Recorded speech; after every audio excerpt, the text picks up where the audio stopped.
லூக்கா நற்செய்தி 11ஆம் அதிகாரம். இயேசுவும் பெயல்செபூலும். ஒரு நாள் இயேசு பேச்சிழந்த ஒருவரிடமிருந்து பேயை ஓட்டினார். பேய் வெளியேறவே பேச்சற்ற அவர் பேசினார். கூட்டத்தினர் வியந்து நின்றனர். அவர்களுள் சிலர், பேய்களின் தலைவனாகிய பெயல்செபூலைக் கொண்டே இவன் பேய்களை ஓட்டுகிறான் என்றனர். வேறு சிலர் அவரை சோதிக்கும் நோக்குடன் வானத்திலிருந்து ஏதேனும் ஒரு அடையாளம் காட்டுமாறு அவரிடம் கேட்டனர். இயேசு அவர்களுடைய சிந்தனைகளை அறிந்து அவர்களிடம் கூறியது: தனக்கு எதிராக தானே பிளவுபடும் எந்த அரசும் பாழாய்ப் போகும்.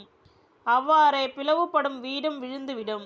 சாத்தானுக்கும் தனக்கு எதிராக தானே பிளவுபட்டு போனால் அவனது அரசு எப்படி நிலைத்து நிற்கும்? பெயல்செபூலை கொண்டு நான் பேய்களை ஓட்டுகிறேன் என்கிறீர்களே. நான் பெயல்செபூலை கொண்டு பேய்களை ஓட்டுகிறேன் என்றால் உங்களை சேர்ந்தவர்கள் யாரை கொண்டு பேய்களை ஓட்டுகின்றார்கள்? ஆகவே அவர்களே உங்கள் கூற்று தவறு என்பதற்கு சாட்சிகள். நான் கடவுளின் ஆற்றலால் பேய்களை ஓட்டுகிறேன் என்றால் இறையாட்சி உங்களிடம் வந்துள்ளது அல்லவா?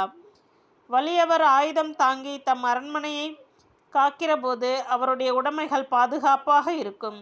அவரை விட மிகுந்த வலிமையுடையவர் ஒருவர் வந்து அவரை வென்றால் அவர் நம்பியிருந்த எல்லா படைக்கலங்களையும் பறித்து கொண்டு கொள்ளை பொருளையும் பங்கிடுவார்.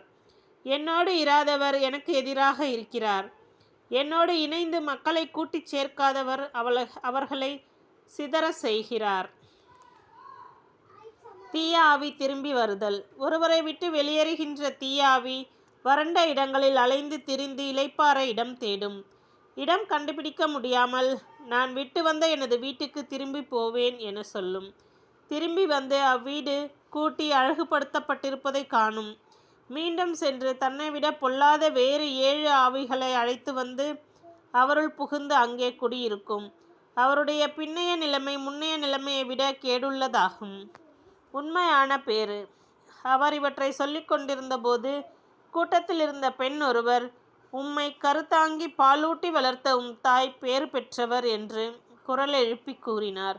அவரோ, இறை வார்த்தையை கேட்டு அதை கடைப்பிடிப்போர் இன்னும் அதிகம் பேறு பெற்றோர் என்றார்.